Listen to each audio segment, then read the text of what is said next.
Olá, bom dia! Pode chegar, seja muito bem-vindo. Nós estamos ao vivo, agora são 8h31 pelo horário de Brasília. A partir de agora, você fica por dentro das notícias do Brasil e do mundo desta segunda-feira. Primeiro dia da semana e primeiro dia do mês também. Vamos então aos destaques de hoje. São Paulo e Piauí obtêm liminar para compensar perdas de arrecadação com o ICMS. Ministro da Saúde diz que Brasil vai receber antiviral contra a varíola dos macacos. Depois de mais de 5 meses de guerra, primeiro navio de transporte de grãos deixa o porto ucraniano. E ainda, morre aos 88 anos um dos maiores jogadores da história da NBA. Tudo isso a partir de agora. Os estados de São Paulo e Piauí conseguiram na Justiça uma liminar para compensar perdas na arrecadação com o ICMS. A redução do tributo com a fixação de um teto para as alíquotas foi aprovada pelo Congresso. Com a fixação de um limite para o imposto sobre circulação de mercadorias e serviços, as alíquotas de combustíveis, energia elétrica e comunicações foram reduzidas. O teto entre 17% e 18% para as alíquotas foi aprovado pelo Congresso por meio de projeto de lei. A determinação fala em compensar as perdas que excederem 5% calculadas mês a mês.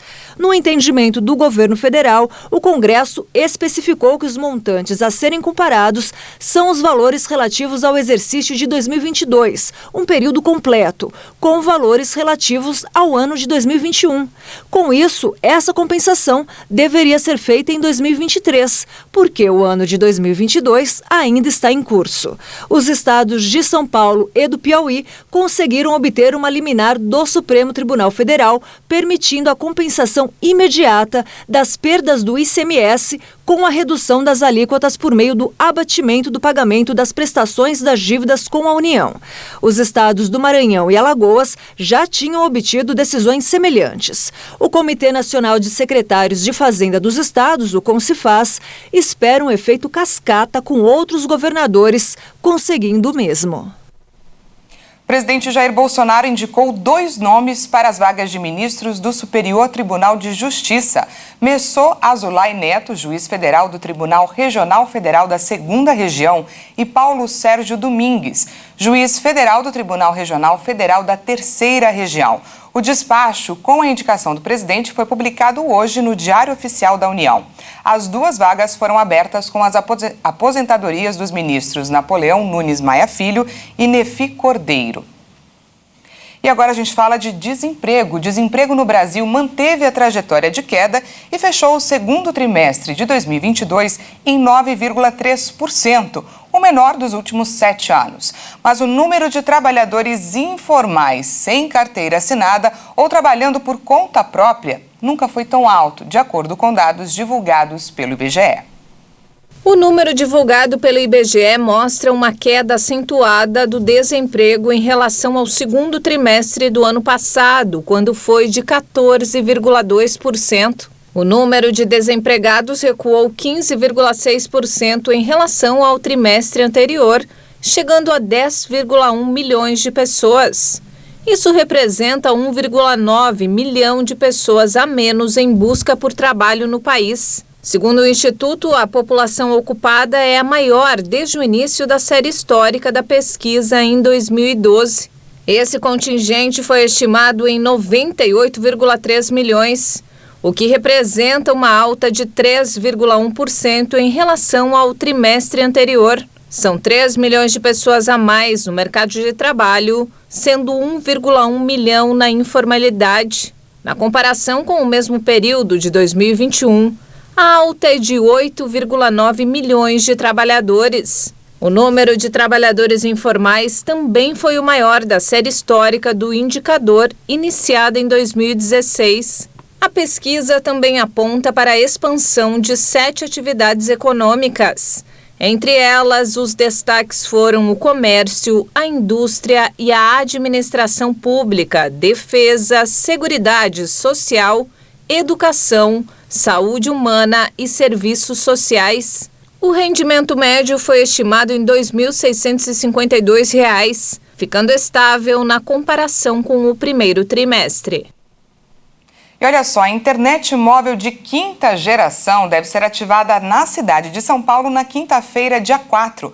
A faixa por onde vai transitar o 5G hoje é ocupada pelo sinal de TV por antenas parabólicas. Técnicos passaram esses últimos dias nas ruas instalando filtros nos equipamentos e testando para ver se o sinal irá funcionar corretamente. Com tudo pronto, a Anatel dará o sinal verde para as operadoras ligarem suas antenas de 5G. Então, paulistanos que aguardem, porque está chegando uma rede mais rápida para o tráfego de dados, permitindo o surgimento de novos aplicativos e serviços. O assunto agora é a varíola do macaco. O ministro da Saúde, Marcelo Queiroga, afirmou que o Brasil vai receber um antiviral para o enfrentamento da varíola do macaco. Em seu Twitter, Queiroga disse hoje que o remédio deve ser enviado pela Organização Pan-Americana da Saúde, a OPAS. Vamos conferir na reportagem. Uma pesquisa publicada na revista científica The Lancet apontou que o antiviral Tecovirimat se mostrou promissor em reduzir a duração dos sintomas, além do período em que os pacientes com a varíola do macaco são capazes de infectar outras pessoas. Segundo o estudo, as pessoas tratadas com o remédio tiveram duração menor dos sintomas e expeliram vírus por menos tempo pelo sistema respiratório superior, ou seja, pelo nariz, faringe, laringe e parte superior da traqueia. O Brasil deve receber 50 mil doses da vacina contra a varíola do macaco, sendo 20 mil no primeiro lote, distribuído pela Organização Mundial da Saúde. As doses serão adquiridas por meio da Organização Pan-Americana da Saúde. Trata-se de um imunizante de vírus inativado.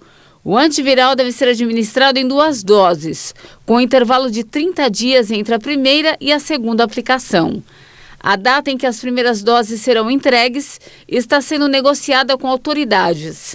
A expectativa é que a entrega aconteça já nas próximas semanas.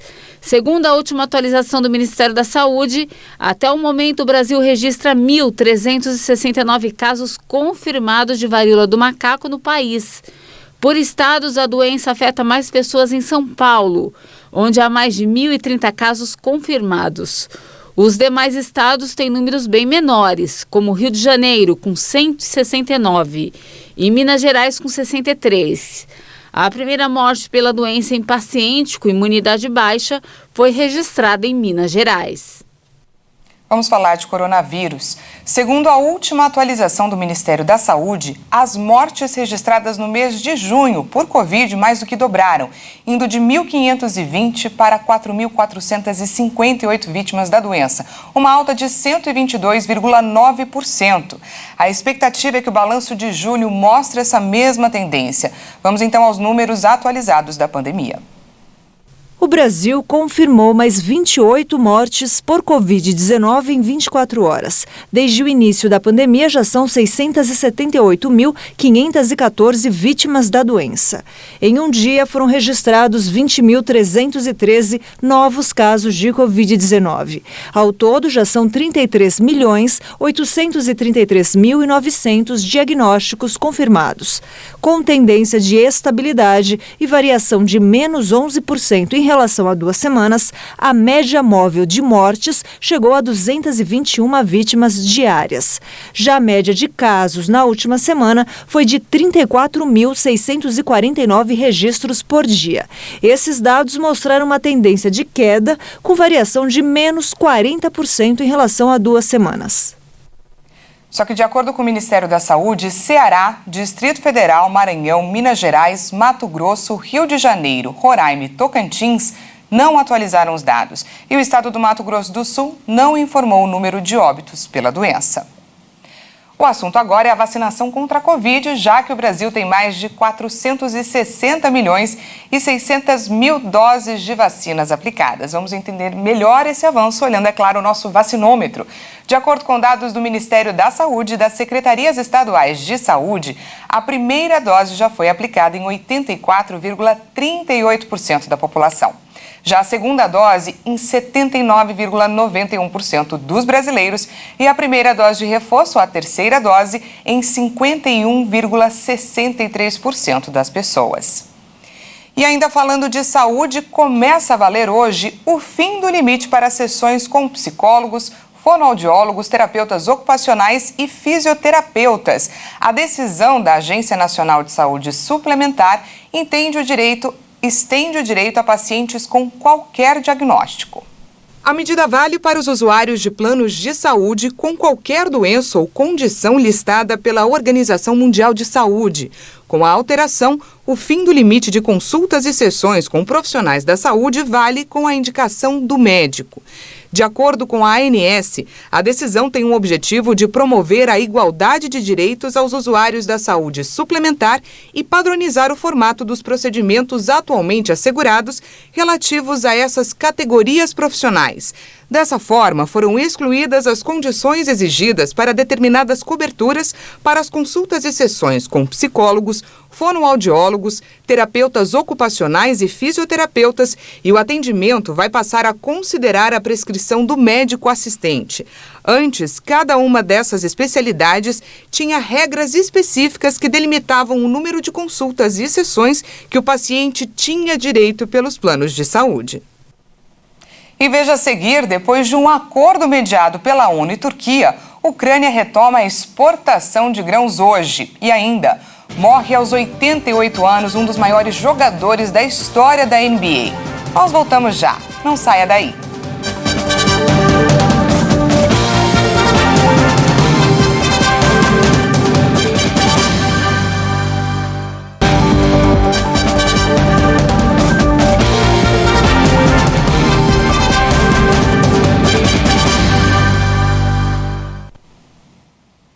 Seja bem-vindo mais uma vez, estamos de volta ao vivo, agora são 8 horas e 45 minutos pelo horário de Brasília e vamos de notícia para os estudantes. A partir de hoje estão liberadas as inscrições para a segunda edição de 2022 do programa Universidade para Todos, o ProUni. Entre os requisitos, o estudante deve ter atingido média de 450 pontos em cada matéria do Enem e ter tido nota superior a 0 na prova de redação. As exigências de faixas de renda são ter um salário mínimo e meio para concorrer à bolsa integral ou até 3 salários mínimos para a bolsa parcial de 50%. As inscrições vão até o dia 4 de agosto e podem ser feitas pelo site do ProUni. Todas as informações você encontra em acessounico.mec.gov.br/ProUni. Começa nesta segunda-feira a coleta de dados do Censo 2022, realizado pelo IBGE. Mais de 5.600 cidades do país, incluindo aldeias indígenas e quilombolas, deverão ser atendidas pelo censo. Segundo o Instituto Brasileiro de Geografia e Estatística, além de saber o tamanho da população, o censo deve mostrar ainda todos os dados detalhados sobre as características socioeconômicas dos brasileiros, como renda, escolaridade e saneamento. Para realizar a entrevista, os recenseadores deverão entrar em contato com todos os domicílios da sua área de trabalho.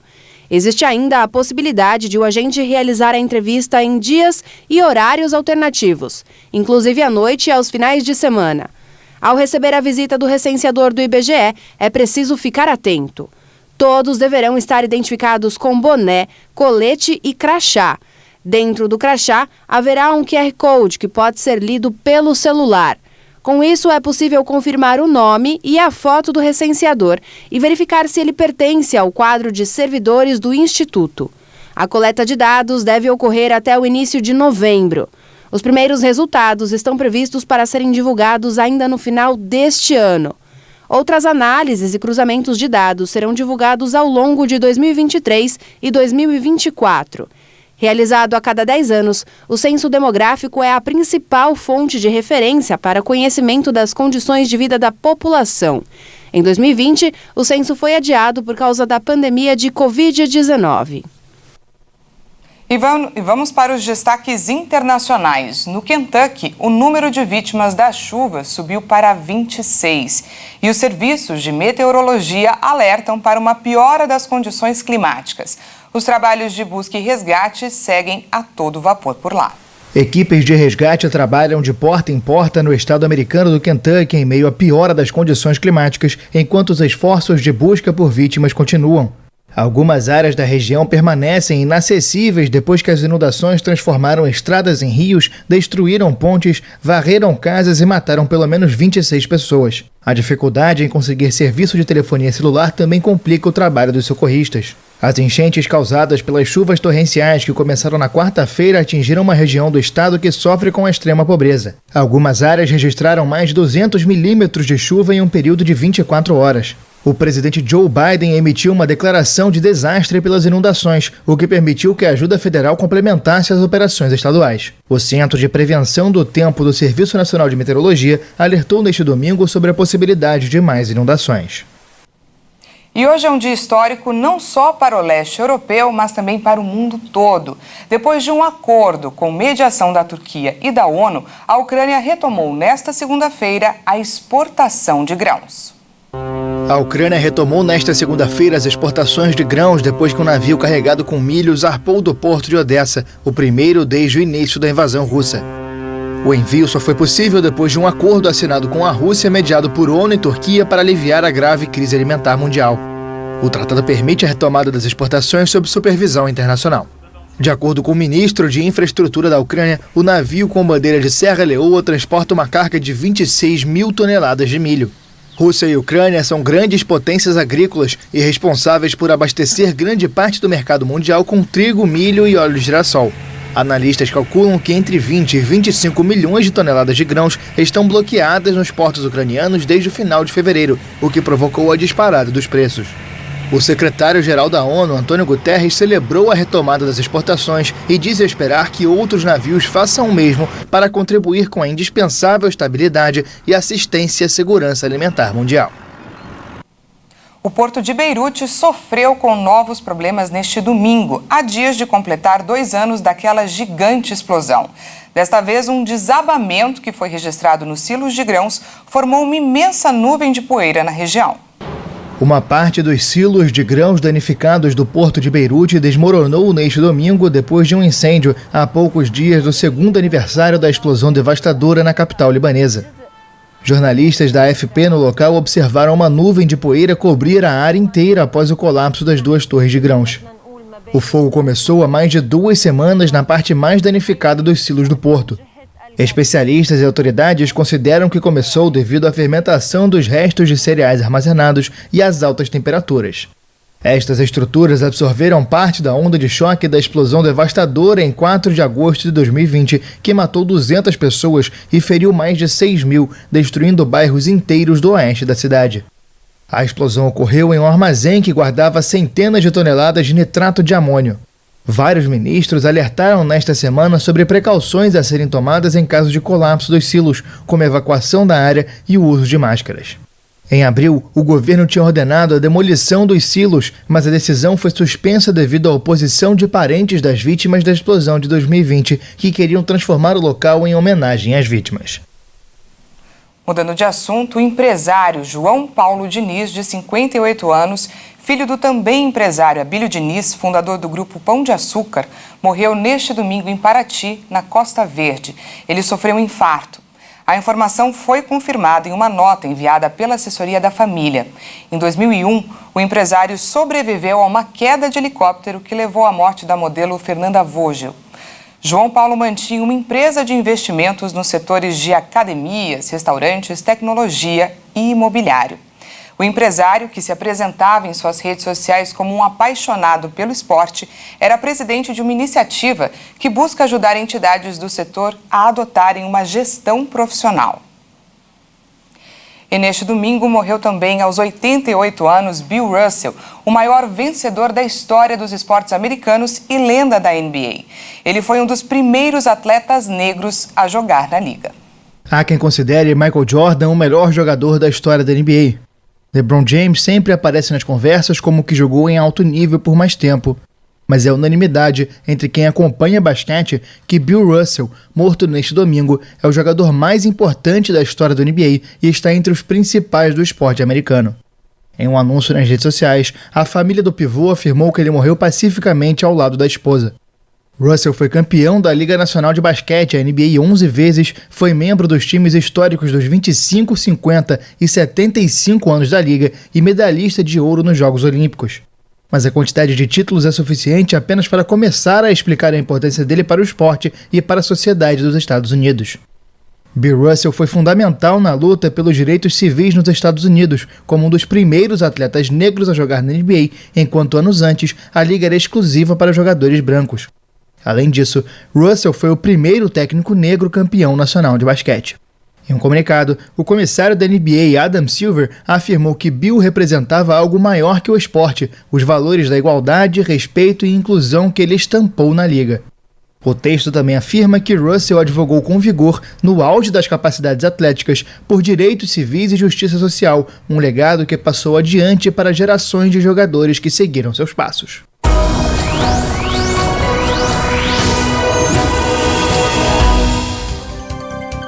Para você se preparar para sua segunda-feira, vamos falar do tempo. Agosto começa com instabilidades em diversos pontos do país. No Nordeste, a previsão é de pancadas de chuva em toda a costa leste da região. Vamos conferir as mínimas e as máximas em algumas cidades do país. Começando por Natal, no Rio Grande do Norte. Hoje o tempo por lá deve ficar instável, com máxima de 29 graus e previsão de chuva moderada a qualquer hora do dia. Em Serra, no Espírito Santo, o tempo vai ficar parcialmente nublado. A máxima para a cidade é de 28 graus. Para finalizar aqui em São Paulo, o tempo deve ficar firme. Agora pela manhã a cidade já enfrentou névoa e a expectativa é de que o sol apareça entre nuvens durante todo o dia. A máxima é de 26 graus. Vamos agora dar uma olhada em como está o céu nesta manhã aqui no centro de São Paulo. Olha só, nublado, aquele dia cinza, né? Muito conhecido pela cidade de São Paulo. Essa edição fica por aqui. Muito obrigada pela sua companhia. Às 10 horas, Patrícia Velenic chega com mais informações e à 1 da tarde, eu e ela esperamos por você. Até mais.